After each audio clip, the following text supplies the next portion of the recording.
Before everything fell apart, my life followed a comfortable routine. I never imagined my world would turn upside down. Work was steady, relationships were stable, and I believed that hard work, honesty, and diligence would naturally make things fall into place. But I soon realized how little control I actually had over the important things. Looking back, I wonder if there were signs I missed.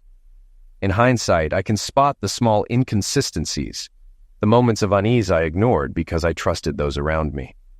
At the time, I brushed them off, focused on keeping the peace. My loyalty was my blind spot. When my therapist suggested I write down my experiences, she said my unresolved anger was a heavy burden. She believed that, until I confronted the pain of betrayal, I wouldn't be able to heal.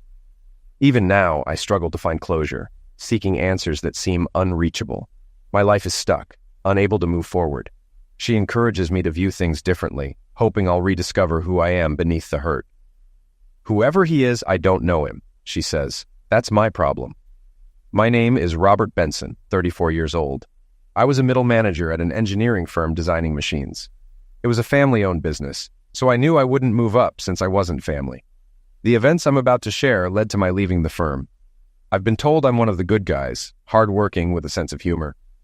I took my responsibilities seriously, especially my marriage, but it seemed I was the only one. In high school, I did slightly above average through hard work. I wasn't a genius, but I passed my exams. I had close friends who supported me. I wasn't a ladies' man, but I treated women well and took no for an answer. I dropped out of high school and began working for the firm as an apprentice while studying engineering at community college. I always enjoyed building things, from Duplo to Lego to Meccano and now computer design machines. My friends joked about my love for gadgets. I even wore one, a camera badge, at a party, which turned out to be more useful than I anticipated. At the end of my freshman year, my friend Bill convinced me to go to a party where nursing students hung out. I wasn't expecting much, but went for the live music. Bill's friend introduced us to the girls, and I was surprised when one of them, Carol, started talking to me. We danced, laughed, and she asked to see me again. I agreed, not knowing it would later show how naive I was. We started dating, and I felt emotions I'd rarely experienced. Carol took my breath away, and I missed her when she wasn't around. My parents teased me about it, but they were happy to see how much joy she brought me. I worked harder to show Carol that I could be someone she'd respect and maybe even love. We often talked about the future. She wanted to become a registered nurse and worried that having kids would interfere with her career. I told her having children could actually help, giving her valuable experience. We discussed it endlessly, but she was firm in her decision. My parents, especially my mom, who adored Carol, advised me to follow my heart. Carol was close to her sister Carrie, and after her night shifts, she'd often spend several days at Carrie's house 2 hours away. She'd tell me I was too busy to miss her, but I always did. I eventually gave in to Carol's no-kids condition, and we married 3 years after meeting on June 16, 2009.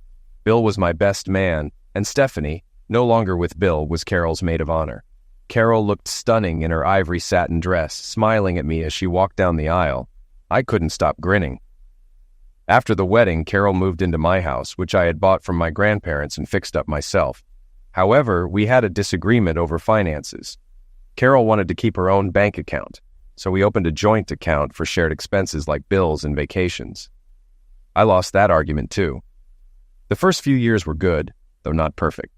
We attended Carol's nursing class reunions, and while I was sometimes away for work, I felt out of place at these gatherings. Carol danced with a few doctors, but I didn't mind. I became friends with some of the husbands, and we bonded over golf. Occasionally, I went on golf trips that overlapped with Carol's reunions or her visits to her sister, which bothered me. Carol didn't talk much about her career, saying she was content as a regular nurse and didn't want the extra responsibility of a promotion. We planned most of our social life around her friends, but I still spent time with Bill and others for drinks. Carol sometimes joined us, and we enjoyed dancing, eating out, and weekend trips to Glasgow or Edinburgh.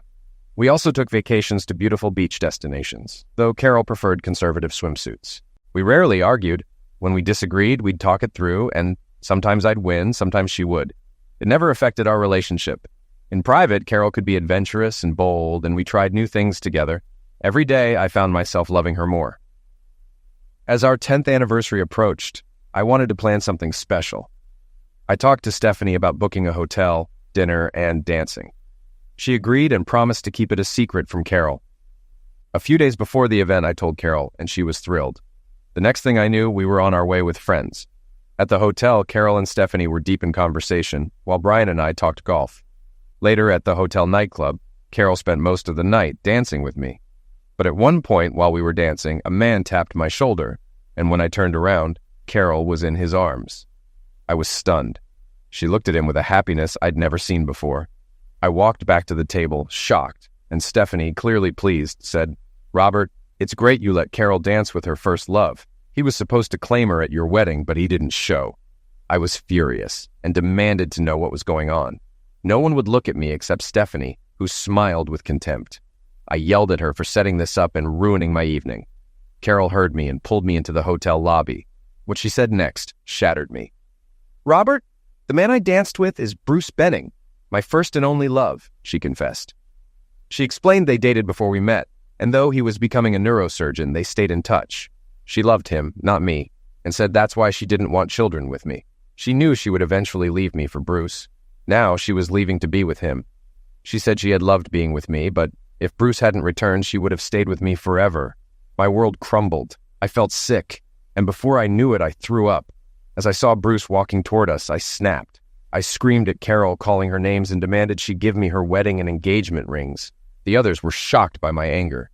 When Bruce approached, I warned him to stay away or he'd never use his hands again. I turned on everyone, accusing them of enjoying watching my humiliation. Then I looked at Carol again, filled with rage. I demanded the rings again, and she, seeing how dangerous the situation had become, handed them over. I stormed off to our room, grabbed my things, threw her clothes in the trash, and urinated on them. Before leaving, I gave my keycard to the receptionist, telling her Carol would pay the bill. Looking back, I regret not apologizing for throwing up in the lobby, but I doubt I'll ever return. I drove home in a daze, not remembering the trip. Once there, I calmed down and felt the need to act. I disabled the garage door opener, grabbed trash bags, and headed to the bedroom. I emptied Carol's closets and drawers into the bags, finding 2 keys, one for the vault, the other for a safety deposit box. I also went through her jewelry and papers, but found nothing suspicious at that moment. It was past 2 a.m., but I couldn't calm down. I searched online and found the storage facility she used. I went there wearing gloves to avoid leaving prints. What I found inside ripped me apart. I photographed everything and picked the locks on 2 cabinets.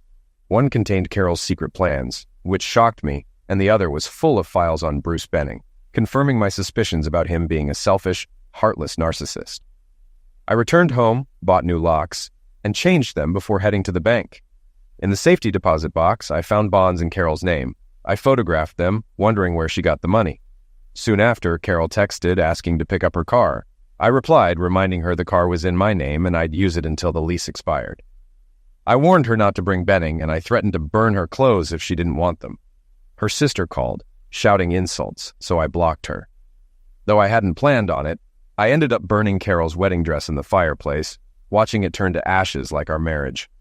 An hour later, Carol arrived with Stephanie and Brian. Brian quietly asked how I was. I laughed bitterly and said, "What do you think? I'm furious with all of you for covering for her and with myself for being fooled by her." Carol looked irritated when I called her a promiscuous, as if she expected me to act normal. "Robert, I know you're hurting, but this isn't like you. You ruined the clothes I was going to wear for Bruce. I'll get my things and leave you alone. I've always loved Bruce, and you deserve someone who will love you and give you children. I really enjoyed our time together. If I hadn't met Bruce, I would have been happy with you. Can I have my wedding ring back as a reminder of the good times?" I yelled, "No!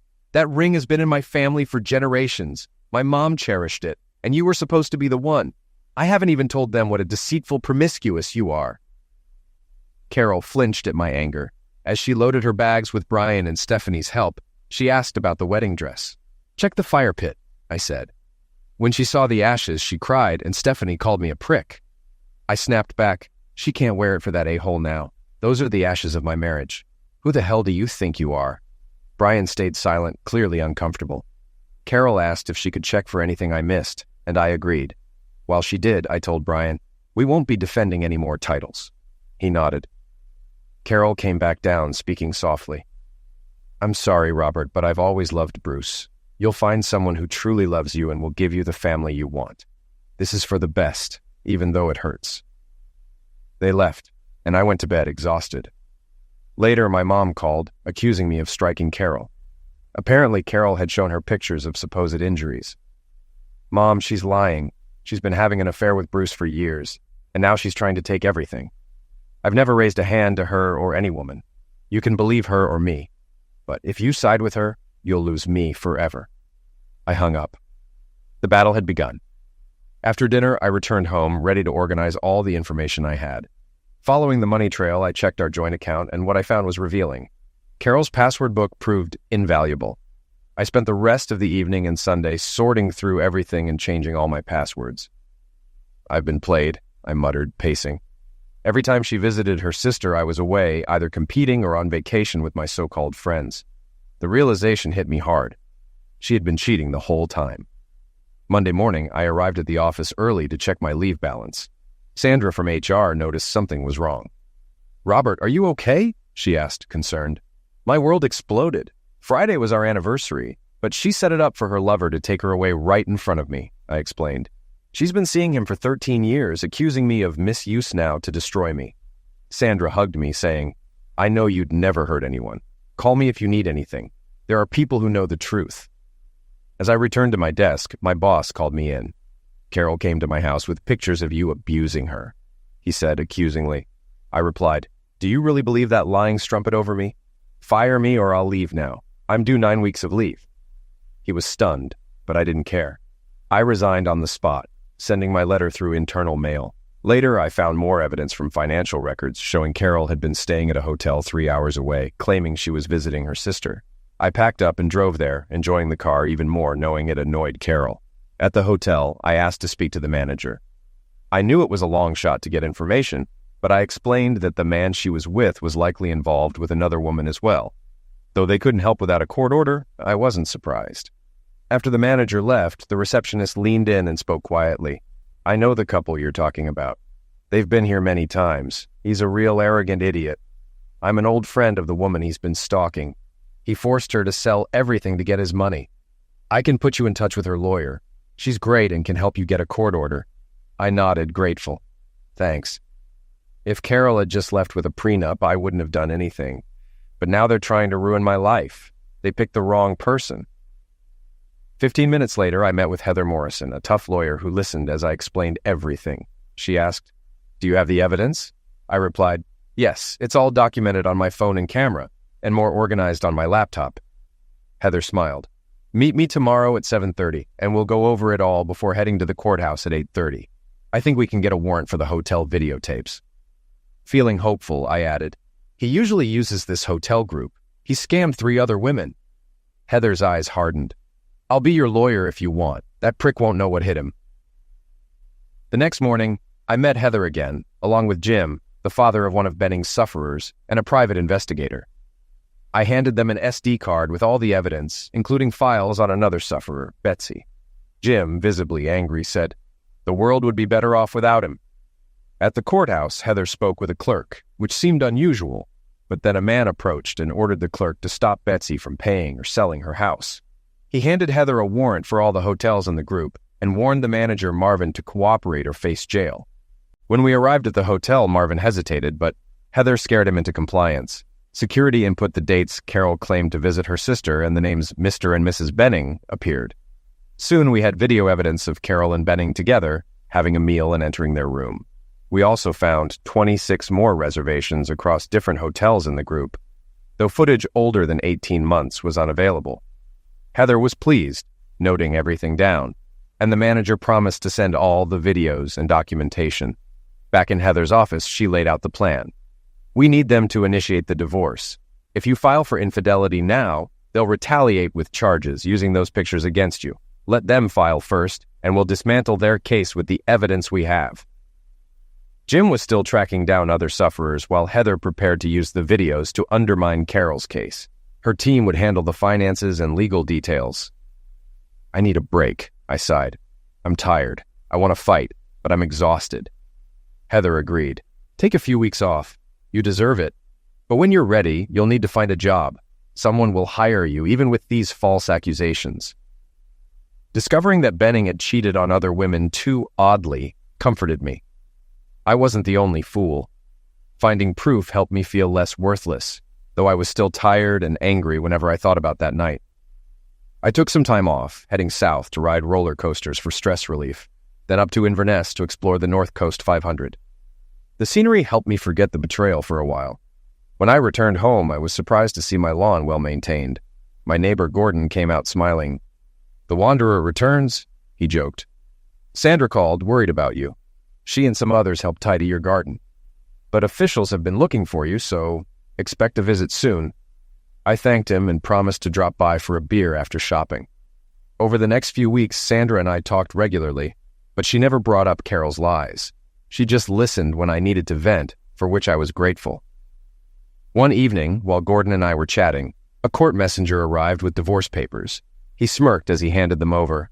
I smiled back, saying, "I hope the sheriff hates liars as much as I do." I immediately called Heather and sent her the documents.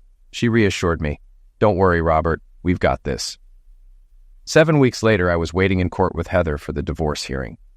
Jim was there too, looking happy and hugging me as I arrived. I sat next to Heather and Jim, with Sandra, Josie, Michaela, Gordon, Bill, and a few other supportive friends behind me. My brother Dan had offered support but couldn't come due to work in a falling out with our parents, who believed Carol over me. Carol's co-workers, Stephanie and Amy, sat behind her, and Benning stood next to her, grinning. His confidence wavered when Heather and Jim arrived. My parents were there, supporting Carol. I ignored their stares and Carol's glances. Bill quietly called her a powerfully dressed promiscuous, which I imagined earned some looks from Carol and Stephanie. Carol's attorney, Miss Johnston, began confidently, stating that Carol admitted to infidelity, but only after enduring misuse during the marriage. She asked for 10% of the joint assets and a divorce based on spousal misuse, aiming to have the judgment in Carol's favor. Heather could barely contain her laughter. Heather stood and addressed the court, explaining that there had been no mediation due to Carol's actions and agreeing to let Miss Johnston present her case first, as long as she could cross-examine witnesses. The sheriff agreed. Heather then outlined our case, emphasizing that Carol's lies were deliberate and intended to destroy my reputation, career, and relationships. She explained that Carol had caused me to lose my job and strain my friendships and family ties. Heather firmly stated there was no spousal misuse and they would prove it. When Carol took the stand, I kept my eyes forward.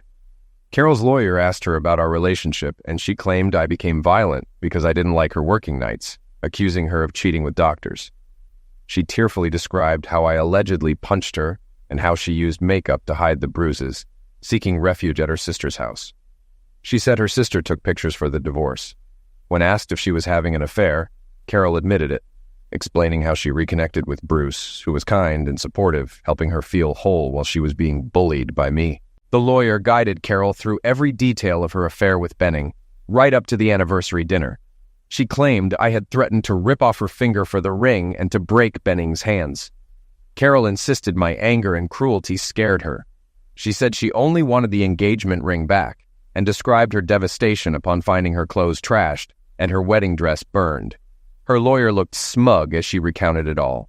Next, her sister Carrie, Stephanie, and Benning testified, painting me as abusive. Carrie confirmed she had taken photos of Carol's bruises, which made Heather quietly smile. By the time Benning finished, it was late, and the judge called a recess. As I left the courtroom, Sandra loudly declared, "I've never heard such disgusting lies," and hugged me, along with my other supporters. My parents, siding with Carol, glared at me. The next morning, Heather cross-examined Carol, calling her by her maiden name, Reese. She asked Carol about meeting Benning and whether her affair story was true. Carol blushed and said yes. Heather then played a recording from our anniversary dinner where Carol had told me, "You've been the best husband anyone could wish for." Heather asked, "Are those the words of a misused wife?" Carol awkwardly claimed she was trying to show she cared, but hated me for my bullying. Heather pressed on, pointing out that Carol had acted like a loving wife during our anniversary, while secretly plotting with Benning. She played another recording where Carol admitted, "Robert, the man I danced with is Bruce Benning. He is my first and only love." The courtroom gasped as Carol revealed that she had always loved Bruce, even while married to me. She admitted he was the reason she didn't want children, as she planned to leave with him. Heather then presented surveillance footage of Carol outside our home and evidence of her hotel stays with Benning, challenging Carol's claims that she had been at her sister's house on certain dates.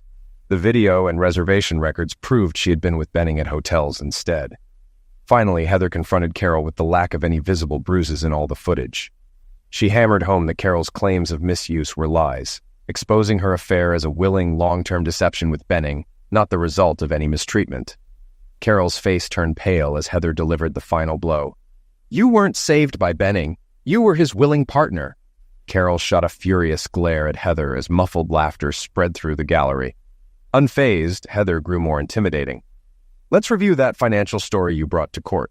According to your agreement with Mr. Benson, both of you were supposed to contribute part of your salary to a joint account.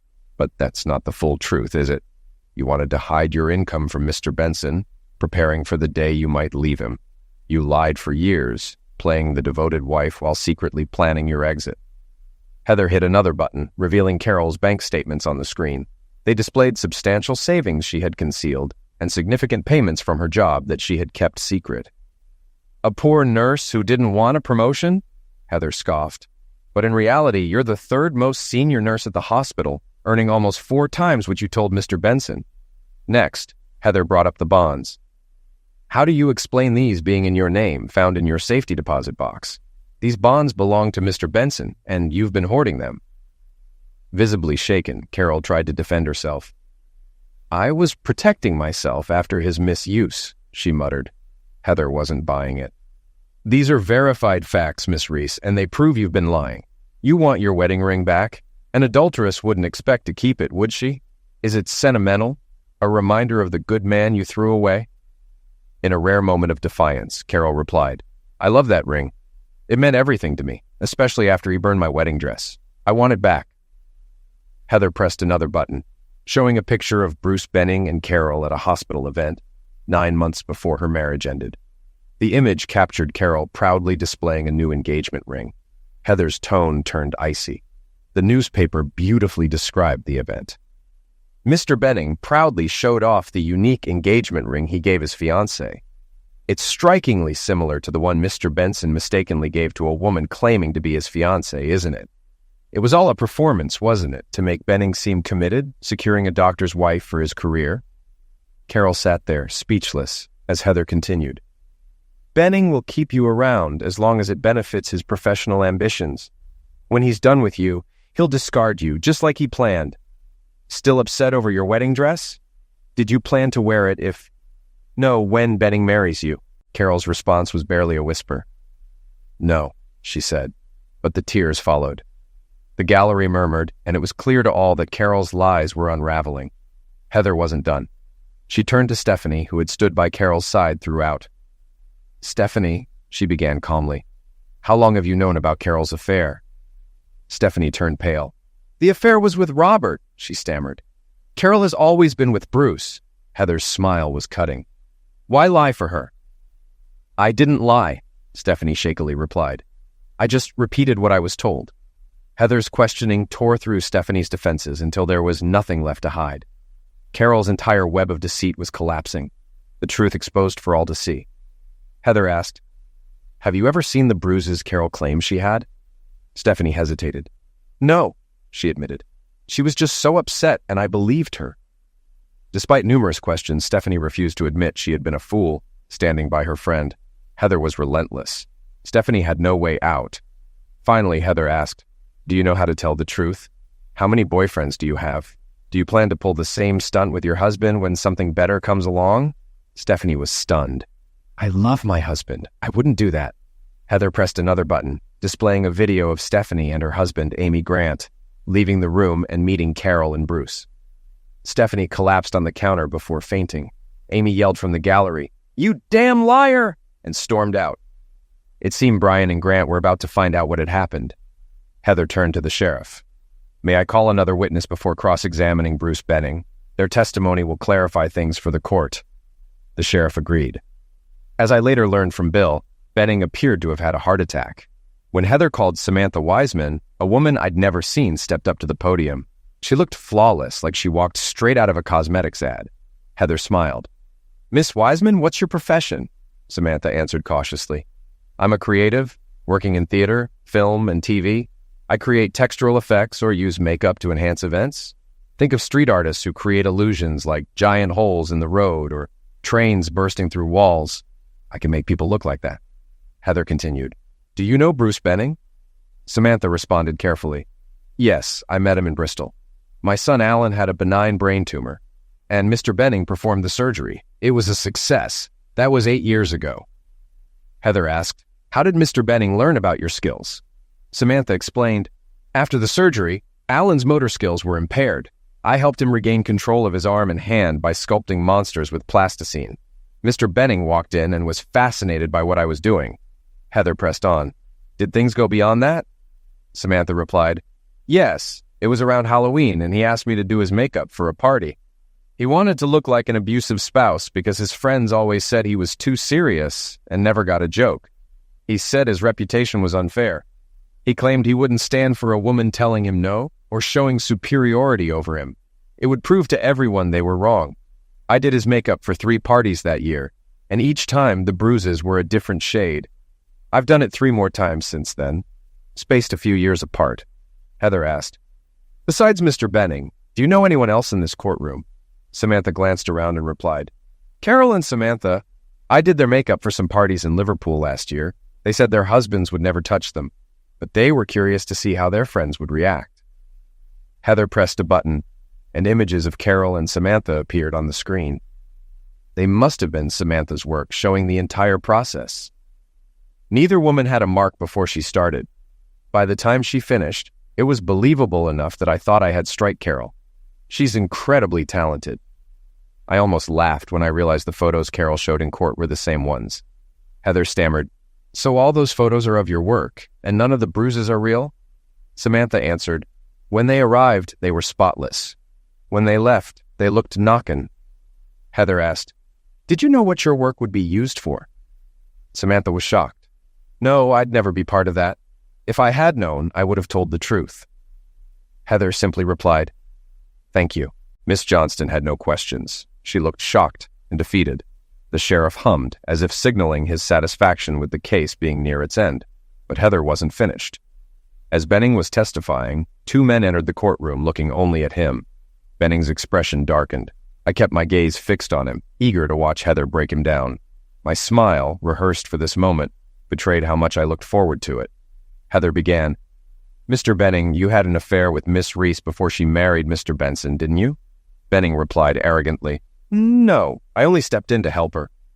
Heather dismantled his lies bit by bit. His arrogance made me shudder. He only loved himself, constantly flaunting his achievements. When Heather finally cornered him, the metaphorical trapdoor opened. Heather grinned. Yesterday, you claimed you became physical engaged with Miss Reese only after her husband attacked her. But today, I've shown the court years of evidence of your secret meetings in hotels, some lasting for days. She laughed at your attempts to seduce her. Benning, furious, retorted, no, we only became physical engaged recently. Heather continued, hotel staff often complained about the noise coming from your room. Those moose screams during your physical engaged moments. Are the hotel staff lying? Benning stared at her as she listed the many complaints. Heather smiled and added, there's more about your behavior. Heather started to conclude, you've lied to cover up your affair with a married woman. You've lied to your employers, claiming all of this is a fabrication. Are you truly a surgeon, or is that another lie? Benning, growing angrier, shouted, I am a surgeon, one of the best. Heather laughed. You may be skilled with a scalpel, but as a human being, you're deplorable. She pressed a button, displaying pictures of Benning's past abusive relationships. The accompanying letters showed how he had manipulated 4 different courts into granting him financial settlements from women like Betsy, whom he had pretended to befriend. Heather scrolled through more damning images and letters. The courtroom watched as Benning's pattern of manipulation and deceit became evident. She pressed further. These records suggest that you orchestrated these schemes as revenge against women who rejected you. Isn't that true? Benning sat silently, visibly uncomfortable. Heather continued. Court documents show that all these women denied attacking you. Yet you convinced the sheriff with fabricated evidence. You lied, didn't you? Benning fidgeted, but said nothing. Heather leaned in, sensing her advantage. Your colleagues were right about you. You can't handle women standing up to you. You pursued them for their property and persecuted them when they said no. You lied in court, didn't you?" Benning's face turned red, but he remained tight-lipped. Heather's voice sharpened. "You're nothing but a small man, in every sense, Mr. Benning." His outburst didn't escape the sheriff's notice, and Heather almost laughed when he snapped, calling her a bloody witch. Unfazed, Heather pressed on.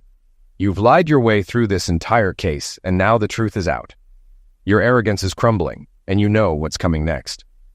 She gestured to the two men in the courtroom. "Do you know who they are?" Benning's eyes widened as he glanced at them. Heather smirked. "They're here to arrest you." She wasn't finished. "You didn't just lie about your relationships, you plotted to destroy people's lives. Let's talk about Carol now." She displayed records of Benning's meetings with Carol, their correspondence, and their plans. "You denied communicating with her during this time, didn't you?" Benning stammered. "We weren't," Heather cut him off. "But here's a detailed plan where you conspired to accuse Mr. Benson of attacking Carol. You created this to ruin an innocent man's life." At this, sobs echoed through the gallery. Carol's lies were fully exposed, and the tension in the room was thick with emotion. Heather pressed on, relentless. "You were planning to destroy him, weren't you? His career, his marriage, everything, and you thought there'd be no consequences?" Benning, clearly shaken, tried to downplay it. "It was just talk. We weren't really going to go through with it." Heather, incredulous, fired back. "But you did! You set it all in motion. You manipulated Miss Johnston into bringing this case to court, thinking you'd walk away untouched." She paused for effect before continuing. "And you weren't stopping there, were you? You were already plotting your next scheme to steal more money, weren't you?" Benning denied it, but his unease grew. He glanced nervously at the two men and at Carol, who was visibly distraught. Heather, sensing the final blow was near, addressed the gallery. "Now, let's turn to the final piece of evidence." She pressed a few buttons, and the courtroom collectively gasped as a new document appeared on the screen. It was Benning's plan to sue Carol for all her money. A loud sob burst from Carol as she saw her name in the details of Benning's betrayal. Her crying intensified as the plan to marry her, only to discard her later, was revealed. Benning had been planning to use her as a pawn to secure his position as chief neurosurgeon, only to ruin her life once he got what he wanted. Heather addressed the court. "This so-called surgeon has lied in court after court, manipulating others to secure financial gains. And now Sheriff Griffiths in Hamilton has issued a warrant for his arrest." She motioned toward the two officers. "These officers are here to execute that warrant on behalf of his sufferers." As the officers approached, Benning paled, his defeat obvious. Heather added, "This morning, I secured a court order freezing all of your assets. It's already in effect." She stared directly at him. "I'm sure Miss Reese now understands the difference between what she threw away and the con artist standing before us." The officers handcuffed Benning, leading him out of the courtroom. The gallery sat in stunned silence as Heather turned to the sheriff, signaling her work was complete. Heather then turned to me. "Mr. Benson, I believe it's time for your testimony." I stood up and took the stand, still reeling from all the revelations. Heather gently guided me through the details of my marriage, the betrayal, and the lies that had upended my life. I explained the shock I felt upon learning what had been happening behind my back, how my world collapsed because of their lies. "I lost my job, my parents distanced themselves, and many of my friends cut me off," I explained, my voice heavy with emotion. "They all believed I was a misuser. I haven't been able to find work since, despite being a damn good engineer." Heather nodded, giving me space to share my story. "And how has this impacted your life?" "It's taken everything from me," I said quietly. "Everything I cared about." The sheriff, visibly moved, gave his closing remarks.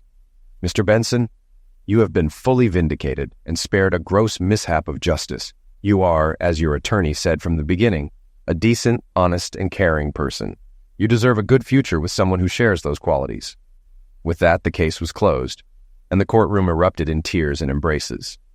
Jim hugged Heather, then me. Bill, Sandra, and others came over to offer their support. I saw my mother in the gallery, crying. She had lost her daughter because of these lies, and her time with her grandchildren had been cut short. But at least now, the truth was out. The next day, the sheriff dissolved my marriage and awarded me my rightful share of our joint assets. He ordered my ex-wife to repay the money she had used on her affair and car, as well as contribute to our joint account. The settlement amounted to £112,500, and she was ordered to pay me £675 a month until I found a job with a salary comparable to what I had lost. Heather's team had every detail meticulously documented, and the court received the evidence. Carol looked like a shell of her former self, and even Samantha's makeup couldn't hide the toll her tears had taken. The sheriff sternly warned Carol that he was considering jail time for her courtroom lies. "If the truth hadn't come out, you would be facing a much longer sentence," he said. Carol was fined £5,000, and her 3-month suspended sentence would become active if she failed to pay within a month. Carrie and Samantha were each fined £1,000, also due within 30 days. Heather's next steps were clear. She would pursue Benning's removal from the medical register through the General Medical Council. While we spoke, Jim got a call from Hamilton Court. Benning had been taken into custody. Sheriff Griffiths made it clear to Benning's defense that the next time he appeared in court, he would need to deposit all the money he had stolen from those 4 women into the court account, or face a long prison sentence. Additionally, he would be responsible for covering all court fees and any other justified expenses incurred due to his false claims. Even with those payments, he was still looking at prison time. Heather also planned to appeal to the nursing board about Carol's behavior, though she knew it would likely fail since Carol hadn't misused her position like Benning. Still, it would raise a red flag for potential employers. As I moved forward, Heather advised me to endure the child support payments until I found a new job. Jim startled me when he quietly said, "Stay with Sandra for a bit. She seems to like you. Whenever I talk to her, she's always kind and thoughtful. Maybe you two can help each other out, even though she said she can't be what you want, whatever that means. I'll say this once. With everything you've been through, you should see a counselor. Despite your cheerful attitude, you're hurting a lot. You're not fooling us. A counselor can help you find yourself, live your life, and find happiness. You deserve that. Heather and I have seen so much over the years, but your story is one for books and movies. You're a good, decent, honorable man. Help me get that man back and make a damn good life that'll prove them wrong." As we parted, Heather's final words made me chuckle. "If you think the sheriff let her off easy by not throwing her in jail, he didn't. My bill will be around £24,000. Yours would be lower since you were so helpful to Betsy, but she'll never know it." Dan came by after work, looking happy for me but exhausted from sleepless nights with the new baby. They'd decided to have a 3rd child because he wanted a son, and now he had one. Our parents hadn't met him yet. He offered me a night shift job, but I declined. I didn't have much experience in that field. He put his arm around me and said, "You'll find the right person. You'll have the family you want, at least until you get hit with that first dirty diaper." He laughed as he left. Later, Sandra, Josie, Michaela, Gordon, Bill, and a few others came over to celebrate with drinks. It felt great to have some fun. Josie surprised me by asking me to dance. She smiled, pulling me closer. "Take a chance with Sandra. She's always had feelings for you. You two would be a good match, and if not, Michaela or I will scoop you up." She laughed, pretending I'd stepped on her foot as she waddled away. Sandra was the last to leave. "Robert," she said, "I told you before that if you ever needed anything, I'd be there for you. I still mean that. I wish I could be the woman you need. If I had been, maybe Michaela, Josie, and the others would have been great friends. Or more. You're too good a man to be alone. I've seen how you are with other people's kids. You'll make a great dad. Do what you need to find that love. Maybe we can help each other. I was too young and didn't know myself well enough to help you back then.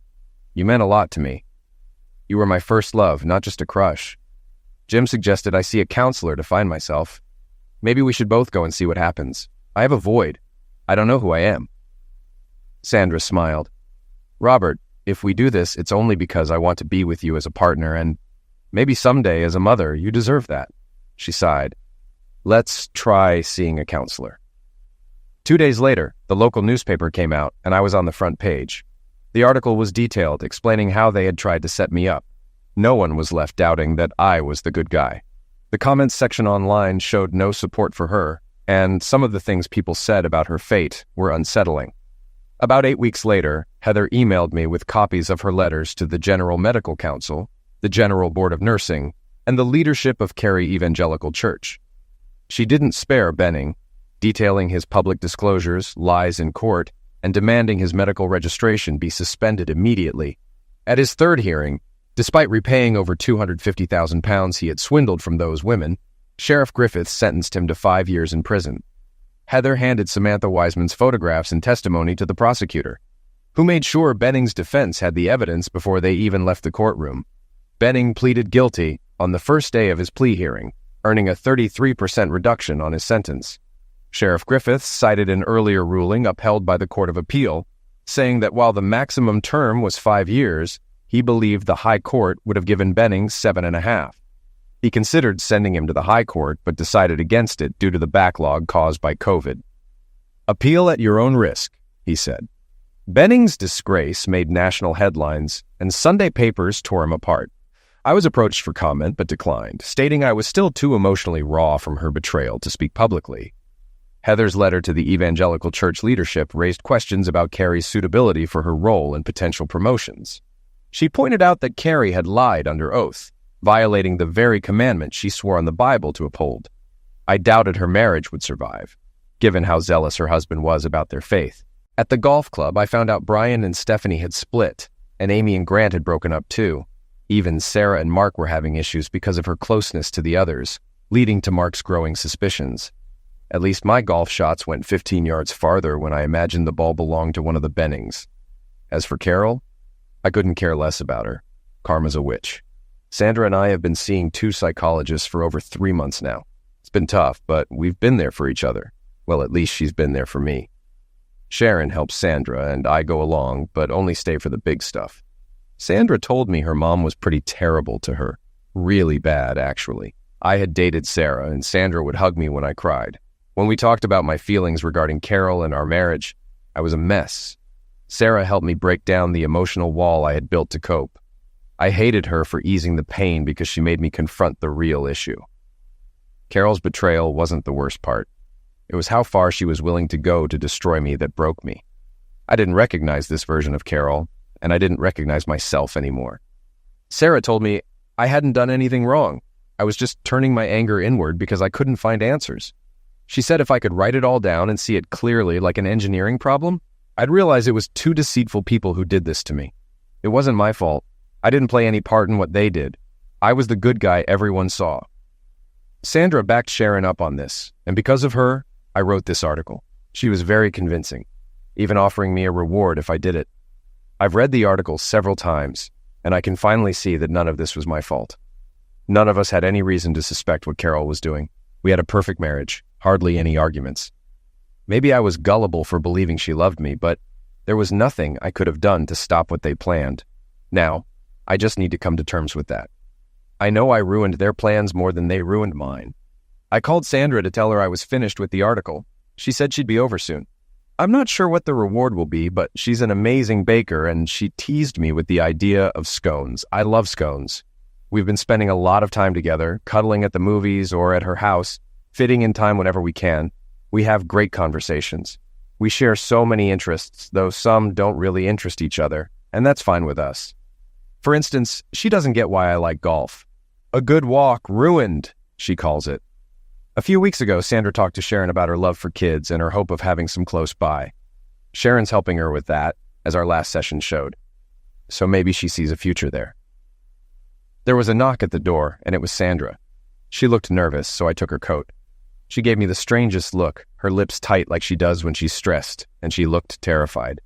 She sighed, shrugged, and slowly took off her coat. I've been doing what Sharon suggested to prepare, but I'm scared, she said. I led her into the living room and sat down beside her. Sandra, you don't have to do this. Robert, I want to. This is the first step toward being more for you. What else could I do?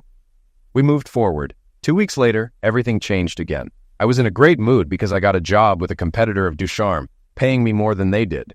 Neil Davidson seemed like a solid guy. During the interview, everything I'd heard about him was confirmed.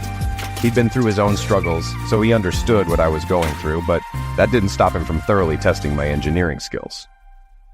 Sandra and I spent most evenings together. Last weekend, I took her to a roller coaster park in Staffordshire. It was her first time, and she screamed the whole ride, but loved it. I booked a room with twin beds, and when Sandra came in, she seemed deep in thought after her 2 sessions with Sharon that week. I picked her up and danced with her, thrilled about my new job and, more importantly, about having her in my life. I kept telling her how happy I was as we danced. That same day, I proposed to her. We toasted to the future. She said, "We'll have time to talk about what we want, but is there anything you think we should discuss now?" I glanced around. "Where are we going to live? You might not want to stay here because of its history." Sandra laughed. "I'll live anywhere with you. I don't see any reason to move." The new houses feel like rabbit holes. I used to come here with you when you visited your grandparents, and the love in this place made it special. We'll make our own memories here. There's plenty of space, 4 bedrooms and room for another bathroom. I'd change some of the colors, but that's about it. The garden's big enough for kids to play safely. We could even plant some vegetables, herbs, and maybe fruit. I nodded. What about the wedding? Are you planning the perfect one? Sandra seemed surprised. I've never dreamed of having a big wedding. It'll be small. I only have my mom, sister, and her family. I've got 4 or 5 close friends. 2 of them will pretend to be mad I stole you from them. You've got your friends like Bill and Gordon and your brother and his family. I understand you don't talk much about your parents and that you feel betrayed by them. I just worry that our kids won't have grandparents to spoil them. My dad died young, and my mom's not in the best health. But she was a great mom and will be a wonderful grandmother. It's your choice, and I'll support it either way.